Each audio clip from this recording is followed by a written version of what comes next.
Bonjour à tous.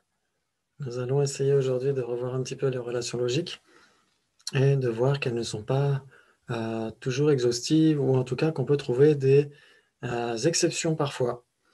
Donc on va essayer de revenir par exemple sur les 4 relations logiques que nous avions fait une fois dernière. Voilà. Et donc, vous voyez qu'il y a d'abord l'équivalence, telle qu'on l'avait vu. Donc, l'équivalence, c'est l'inclusion mutuelle. Ça veut dire que si c'est A, c'est nécessairement B. Si c'est B, c'est nécessairement A. Donc, tout ce qui est produit est nécessairement impermanent et tout ce qui est impermanent est nécessairement produit. Donc, là, ça fonctionne. On a ce qu'on appelle les 8 portes de l'implication entre deux phénomènes qui sont équivalents et aussi entre un définiendum et sa définition. Par exemple, si vous prenez impermanent, la définition d'impermanent, c'est instantané. Si c'est impermanent, c'est nécessairement instantané. Si c'est instantané, c'est nécessairement impermanent. Donc l'équivalence, c'est cette première relation logique. Ensuite, la seconde, la contradiction. Donc vous voyez ici les deux cercles qui sont sans contact, en fait. Et donc, ça veut dire qu'il n'y a pas de base commune entre les deux. On avait une fois comparé la corne de lapin et un existant, par exemple, je crois que c'était conscience. Et donc, on s'était demandé, est-ce que les deux sont contradictoires? Donc, si on dit les deux sont contradictoires, la corne de lapin et la conscience, ça veut dire que contradictoire s'applique aux deux. C'est-à-dire que non seulement la conscience serait contradictoire, mais aussi la corne de lapin, c'est-à-dire qu'il y aurait une contradiction mutuelle, en fait. Les deux seraient contradictoires l'une vis-à-vis de l'autre. En fait, ce n'est pas le cas pour la corne de lapin, parce qu'elle n'est contradictoire avec rien. Pourquoi? Parce qu'une définition de contradiction, c'est différent et il n'y a pas de base commune entre les deux. Donc il faut que ce soit différent. Et on avait vu la définition de différent qui était phénomène divers. Et phénomène égale existant.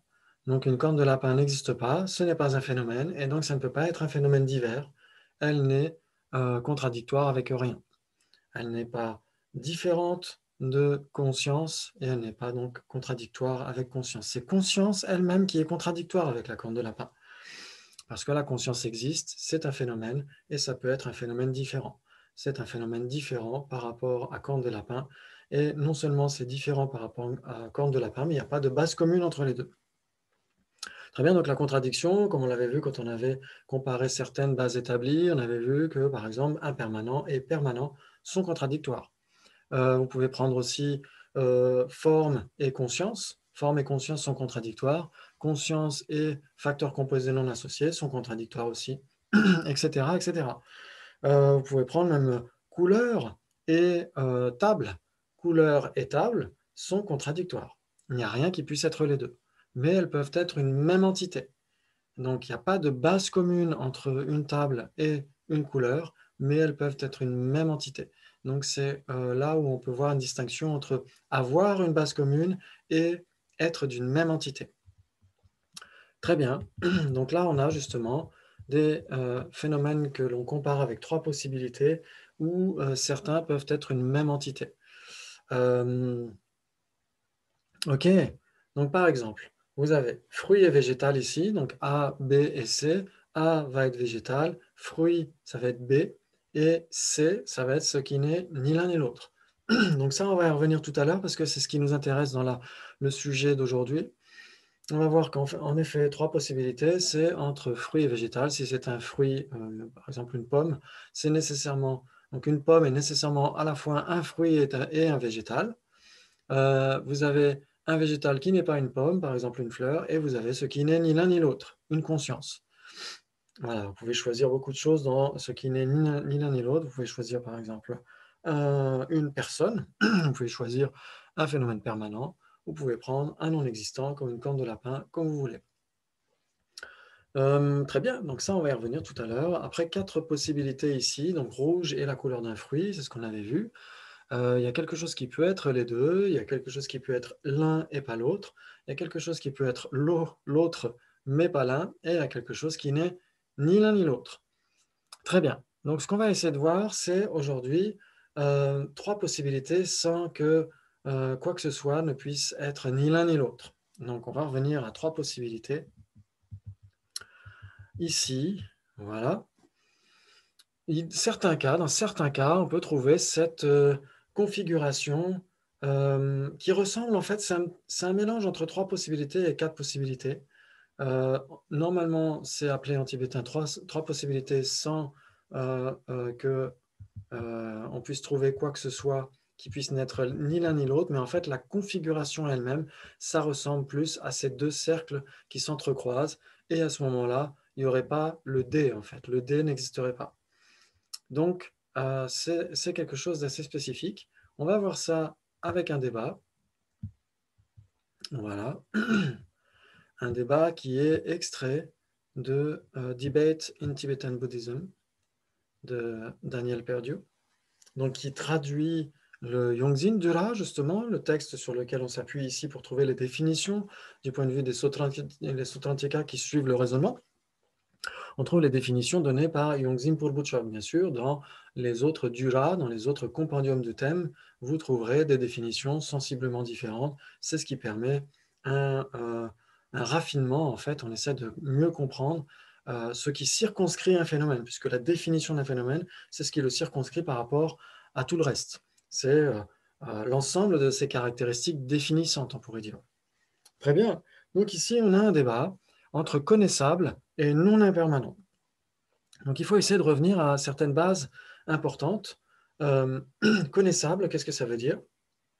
Connaissable, ça veut dire existant, phénomène, base établie, etc. Ça veut dire ça existe, il faut que ça existe. Et donc c'est ça qu'on compare avec non impermanent. Donc non impermanent, comme vous voyez, c'est un phénomène négatif. Là, c'est une négation. On reviendra dans une autre vidéo par rapport au phénomène affirmatif et aux négations, mais pour l'instant, là, c'est assez explicite, non impermanent. On réfute ou on exclut l'impermanent. OK, donc on va essayer de voir que quand on avait parlé de impermanent et permanent, on avait donné les définitions. Donc impermanent, c'est instantané. Et quand on avait vu permanent, on avait vu la définition, c'est phénomène non instantané, ou une base commune, selon Paul Butchok, c'est une base commune entre un phénomène et non instantané. Pourquoi? Pourquoi est-ce qu'on doit mettre phénomène? Parce que si on avait juste dit c'est non instantané, est-ce qu'une corne de lapin est instantanée ou non instantanée? Donc une corne de lapin est non instantanée. Et donc, est-ce qu'elle est permanente pour autant? Non. C'est un non-existant. Donc c'est pourquoi dans la définition de permanent, on est censé avoir un phénomène qui est non instantané ou une base commune entre phénomène et non instantané. Il faut que ça existe. Parce que, en fait, si on réfute quelque chose, ça peut être plus vaste, ça peut l'inclure dans un cercle beaucoup plus vaste, ça peut l'inclure aussi dans les non-existants. Donc ici, on va voir ça justement avec ce débat. Vous allez voir, ça va être assez simple normalement. Normalement. Donc ici, on a ici R et D. En fait, ce n'est pas les initiales de prénom, c'est les initiales de Rik Lampa. Ça veut dire celui qui emploie la voie du raisonnement. En fait, quand on voit des moines débattre ou des gens débattre en général, dans la tradition indo-tibétaine, il y a quelqu'un qui est debout, qui frappe dans les mains, etc. Pas nécessairement, on n'est pas obligé de frapper dans les mains pour débattre, mais il est debout et il a une posture un peu plus importante. C'est lui qui pose les questions, en fait. C'est lui qui mène la danse. Et donc, c'est le Riglampa. Et celui qui est assis par terre, c'est le Damchara, c'est celui qui est censé défendre sa thèse. Donc, on va l'appeler le défenseur ici, comme ça c'est à la même initiale. Donc, on a l'objecteur en haut qui dit quelle est la différence entre connaissable et non impermanent. Très bien, donc c'est le sujet du débat. Il y a trois possibilités sans que quoi que ce soit puisse n'être ni l'un ni l'autre. Donc, c'est exactement la configuration qu'on va essayer de décrire ce soir. C'est celle qui n'entre dans aucune des relations logiques que nous avions vues ensemble. Donc, on va lui dire, il s'ensuit qu'il n'y a pas trois possibilités. Donc c'est une façon de débattre hein, à la tibétaine. S'il y avait trois possibilités, à ce moment-là, pose quelque chose qui est les deux. C'est ce qu'on essaie de vérifier d'abord. Est-ce qu'on peut trouver une base commune entre les deux? Est-ce qu'il peut y avoir quelque chose qui puisse à la fois être inconnaissable et non impermanent? Et donc, le défenseur dit, il y a quelque chose en effet, le sujet, un phénomène permanent. Donc, comme on l'a dit, on pourrait dire juste simplement un permanent. permanent est nécessairement un phénomène, puisque c'est dans sa définition. Donc là, c'est presque redondant de dire un phénomène permanent. Mais c'est juste pour faciliter les choses, parce que si on disait le sujet impermanent, on pourrait comprendre de travers impermanent, alors qu'on parle d'un phénomène permanent et pas d'un phénomène impermanent. Donc là, quand on le lit, c'est plus simple en fait.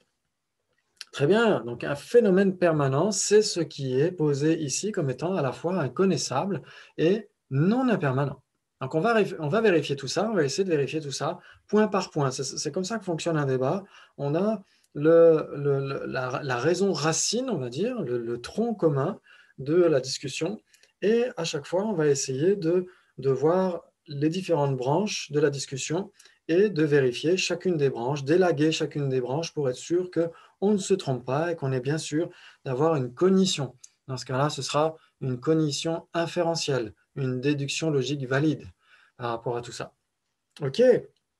Donc, là, l'objecteur ici dit, il s'ensuit que le sujet, un phénomène permanent, est inconnaissable.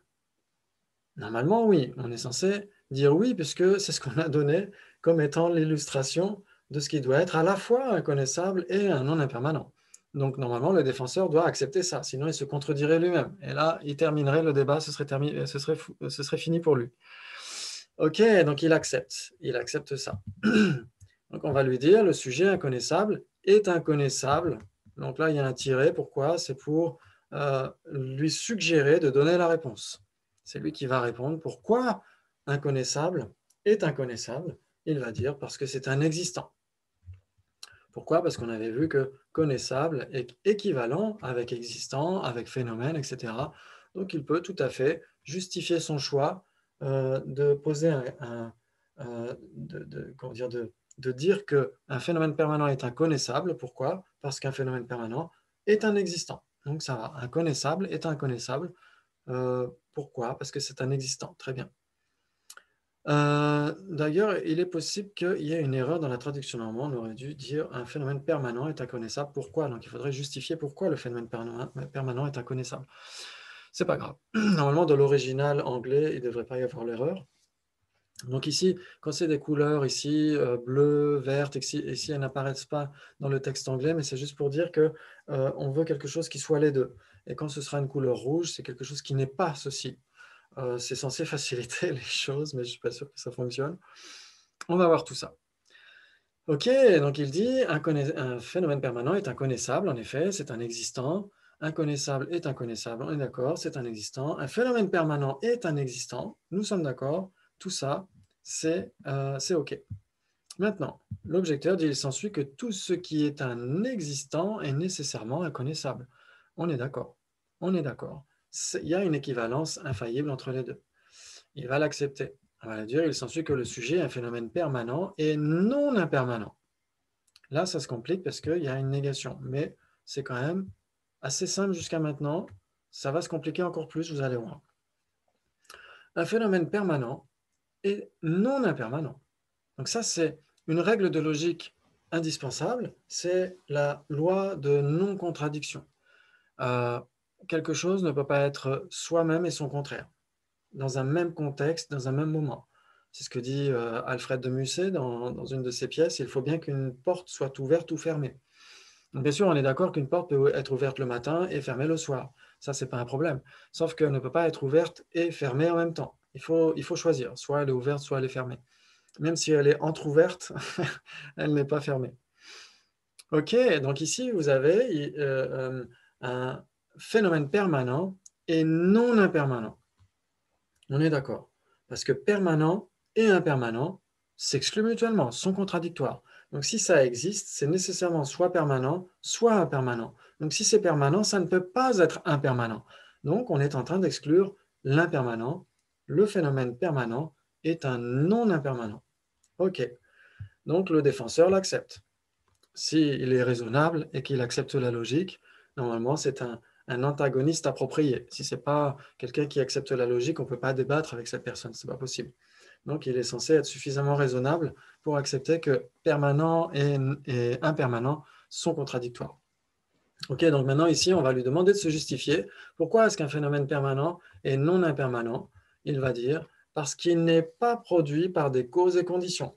Donc ça, c'est une raison infaillible, c'est une raison valide. Donc, si quelque chose n'est pas produit par des causes et des conditions, c'est nécessairement pas impermanent. Donc c'est nécessairement non impermanent. Donc ça, il faut bien le garder à l'esprit, parce que quand on veut prouver que quelque chose est impermanent, par exemple le sujet, le son est impermanent, pourquoi?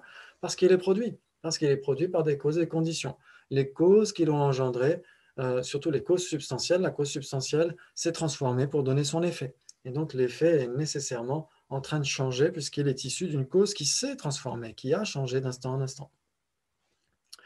Génial. Donc maintenant, on a la preuve qui montre qu'un phénomène permanent ne peut pas être impermanent puisqu'il n'est pas né de causes et de conditions. OK. Donc maintenant, on va lui dire, il s'ensuit que tout ce qui n'est pas produit par des causes et conditions est nécessairement non impermanent. Donc ça, on l'accepte. Il faut qu'il y ait une corrélation infaillible entre la preuve et le prédicat. Ça, c'est fondamental. Très bien, donc il accepte. Il accepte. Ça, c'est un premier point de notre débat. Nous sommes en train de prouver, nous demandons aux défenseurs de prouver, de valider le fait que phénomène permanent est bien quelque chose qui puisse être les deux phénomènes comparés dans ce débat, ici, connaissables et non impermanents. Donc en effet, phénomène permanent, c'est bien inconnaissable et c'est non impermanent. OK? Donc ça, on est d'accord là-dessus. Maintenant, on va essayer de chercher s'il y a d'autres possibilités. On va lui dire, maintenant, pose quelque chose, parce qu'il a dit il y a trois possibilités sans que quelque chose puisse naître ni l'un ni l'autre. Donc on lui demande de se justifier. Si tu dis il y a trois possibilités, à ce moment-là, on va vérifier les autres possibilités. Puisque ici, non impermanent et connaissable ne sont pas équivalents. Donc ça veut dire qu'il y a d'autres possibilités dans les différents cercles, etc. Donc on lui dit maintenant pose quelque chose qui est inconnaissable et qui n'est pas non impermanent. Donc là, ça se complique un peu parce qu'on a une double négation. Ça veut dire que impermanent égale non impermanent. Donc ça, c'est la double négation qui affirme le phénomène. OK. Donc ça veut dire quoi? Ça veut dire que on est en train de chercher ici quelque chose qui serait l'un mais pas l'autre. Tout à l'heure, juste à l'instant, on a eu ce qui est l'un et l'autre. Et maintenant, on cherche quelque chose qui serait l'un et pas l'autre, quelque chose qui serait inconnaissable et qui ne serait pas non impermanent. Et donc, si on comprend bien que ne pas être non impermanent renvoie à impermanent, ça revient à chercher quelque chose qui est inconnaissable et qui est impermanent. Donc forcément, si c'est impermanent, ça existe. Donc c'est assez facile de trouver une illustration. Donc le défenseur dit il y a quelque chose, un vase. Donc on va vérifier là aussi, point par point. Il s'ensuit que le sujet, un vase, est inconnaissable. OK, il accepte. C'est inconnaissable. Pourquoi? Parce que c'est un phénomène impermanent. Donc ça, c'est très bien comme raison. Il aurait pu donner la définition de connaissable. Pourquoi pas? Il aurait pu dire c'est parce que c'est observé par une cognition valide. Dans ce cas-là, ça irait aussi, ça prouve son point. Et là, elle dit parce que c'est impermanent. C'est-à-dire que le vase est impermanent. Si c'est impermanent, ça existe nécessairement, puisque la catégorie des impermanents s'inscrit dans les existants. Donc si c'est impermanent, c'est nécessairement un existant, un connaissable. Génial. Donc là, on est d'accord. On va lui dire, il s'ensuit que tout ce qui est impermanent, tout ce qui est un phénomène impermanent, est nécessairement inconnaissable. Et il doit l'accepter aussi. Il doit l'accepter. Donc là, ça va être plus difficile. Il s'ensuit que le sujet, un vase, n'est pas non impermanent. Il accepte. Il doit accepter qu'un vase n'est pas non impermanent. Le sujet, un vase, n'est pas non impermanent. Pourquoi? Parce qu'il est produit par des causes et conditions. Donc ça, c'est comme si on lui demandait de prouver pourquoi le vase est impermanent. Ça revient au même. Ne pas être non impermanent revient à être impermanent. Donc là, c'est une petite gymnastique conceptuelle quand on emploie les doubles négations, mais c'est assez intéressant de ce point de vue-là. Pourquoi? Parce que, on le verra tout à l'heure, quand on exclut l'impermanence, à ce moment-là, on n'affirme pas nécessairement la permanence. Si on exclut l'impermanence, on peut très bien exclure l'existence tout entière. On peut très bien, si on dit ceci n'est pas impermanent, on n'est pas en train d'affirmer nécessairement que ceci soit permanent. On peut très bien avoir à l'esprit une corne de lapin. Une corne de lapin n'est pas impermanente. Et pourtant, une corne de lapin n'est pas permanente non plus. Donc le fait de nier quelque chose ou d'exclure quelque chose conceptuellement ne revient pas nécessairement à affirmer son opposé. Par contre, quand c'est une double négation, oui. Quand c'est une double négation, on affirme nécessairement l'objet qui était nié dans la première négation. Donc si on dit impermanent, on a un phénomène affirmatif, on est d'accord, on est en train d'affirmer impermanent. Maintenant, si on dit non impermanent, est-ce que ça renvoie à permanent? Pas nécessairement, comme on vient de le dire, ça peut renvoyer aussi à un non existant. Par contre, si on dit non impermanent, on affirme nécessairement impermanent. Donc ça, c'est assez simple normalement. Il suffit d'avoir un peu l'habitude de réfléchir là-dessus, et après, ça devient plus clair. Ok, donc on va lui dire, il s'ensuit que tout ce qui est produit par des causes et conditions n'est nécessairement pas non impermanent, et il doit l'accepter. Ça veut dire que tout ce qui est produit par des causes et conditions telles que ce vase, puisque c'est ça qu'il a posé comme illustration de ce qui est inconnaissable mais qui n'est pas non impermanent, à ce moment-là, nous avons bien quelque chose qui est produit par des causes et conditions, et donc il n'est nécessairement pas non impermanent. Ok, très bien. Donc maintenant, on va vérifier le troisième point, puisqu'il a dit trois possibilités. Trois possibilités sans que quoi que ce soit puisse n'être ni l'un ni l'autre. Donc là, on vérifie la troisième possibilité. Maintenant, on pose quelque chose qui est non impermanent, mais qui n'est pas inconnaissable. C'est là où on retrouve justement cette négation d'impermanent qui n'affirme pas nécessairement la permanence. Ça peut renvoyer à un non existant. Et c'est exactement ici, cette occurrence-là. Maintenant, pose ce qui est non impermanent, mais qui n'est pas inconnaissable, le sujet, une corne de lapin. Une corne de lapin. C'est un non-existant, on est d'accord. Un non-existant, c'est nécessairement pas inconnaissable. Donc, cette corne de lapin n'est pas inconnaissable. OK. Et cette corne de lapin n'est pas impermanente. Donc, ça joue aussi. Ça joue aussi. Puisqu'on a dit, le fait d'exclure l'impermanence ne revient pas à affirmer la permanence. Ça peut être tout simplement exclure l'impermanence et puis d'un autre côté exclure aussi le permanent. Ok? Donc, il s'ensuit que le sujet, une corne de lapin, est non impermanent.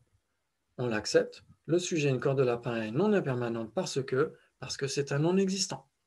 Un non existant est nécessairement non impermanent. Ok? Donc là, il doit y avoir une corrélation infaillible. Si c'est un non existant, c'est nécessairement un non impermanent. Mais si c'est un non impermanent, ce n'est pas nécessairement un non existant. Pourquoi? Parce qu'il y a permanent. Permanent et pas impermanent. Donc permanent est non impermanent. Et permanent n'est pas un non existant. Permanent existe. Donc ça marche dans un sens, mais ça ne marche pas dans l'autre. Donc là, bien sûr, la raison qu'on donne, parce que c'est un non existant, ça fonctionne. Pourquoi? Parce que le fait d'être un non existant exclut nécessairement le fait d'être impermanent. Mais si on excluait le fait d'être impermanent, ça n'affirmerait pas nécessairement le fait d'être un non existant. Donc vous voyez ici, il y a des subtilités qui sont faites, qui sont très très utiles pour voir jusqu'où va la limite d'un phénomène ou d'un sujet de débat. Un sujet de débat peut avoir une limite dans un sens et pas dans l'autre. Très bien. Donc en effet, là on est ici parce que c'est un non existant, c'est nécessairement pas impermanent. Il s'ensuit que tout non existant est nécessairement non impermanent, on l'accepte, puisque un non existant est non impermanent, non permanent, non rouge, non bleu, etc., etc. Il n'est rien en fait, un non existant, c'est juste une simple imputation, il n'y a pas de référent dans la réalité. Très bien, donc il accepte. Il s'ensuit que le sujet, une corne de lapin, n'est pas inconnaissable. On est d'accord, c'est pas inconnaissable. Pourquoi? Parce que c'est pas observé par une cognition valide, c'est pas un existant, etc., etc. Donc, on a bien prouvé les trois possibilités. On a bien, ici, si on revient aux relations logiques, donc on va prendre cette configuration ici, en fait, parce que ça ressemble plus à ça. On va enlever le D ici, voilà. Donc, il faut garder ici que c'est trois possibilités et pas quatre possibilités. C'est trois possibilités sans que quoi que ce soit puisse naître ni l'un ni l'autre. Donc, on a comparé quoi? On a comparé A, c'était quoi? C'était connaissable. Et B, c'était quoi? Non impermanent. Oui, c'est ça. C'est non impermanent. Génial. Donc maintenant, on a quelque chose qui doit être C, qui doit être les deux. C'est ce qu'on vérifie, c'est ce qu'on a vérifié dans le débat ici. Quelque chose qui soit un existant et non impermanent, ou connaissable et non impermanent. On a dit permanent. Permanent, en effet, c'est nécessairement inconnaissable parce que c'est un existant, c'est un phénomène non instantané et c'est nécessairement un non impermanent. C'est nécessairement pas impermanent. Donc on a bien quelque chose qui est les deux. Ensuite, on a vérifié quelque chose qui est un connaissable, mais qui n'est pas non impermanent. Donc ça revient à dire inconnaissable qui est impermanent. Et donc c'était un vase. C'est ce qu'on trouve dans le cercle A. Et ensuite, qu'est-ce qu'on a vérifié dans ce débat? Quelque chose qui serait non impermanent, mais pas inconnaissable. Qu'est-ce qu'on a? La corne de lapin. La corne de lapin n'est pas inconnaissable et elle n'est pas impermanente. Donc c'est un non impermanent. Très bien. Maintenant, si le défenseur avait dit il y a quatre possibilités, à ce moment-là, on sera en droit, bien sûr, de vérifier cette quatrième possibilité qui serait ni l'un ni l'autre.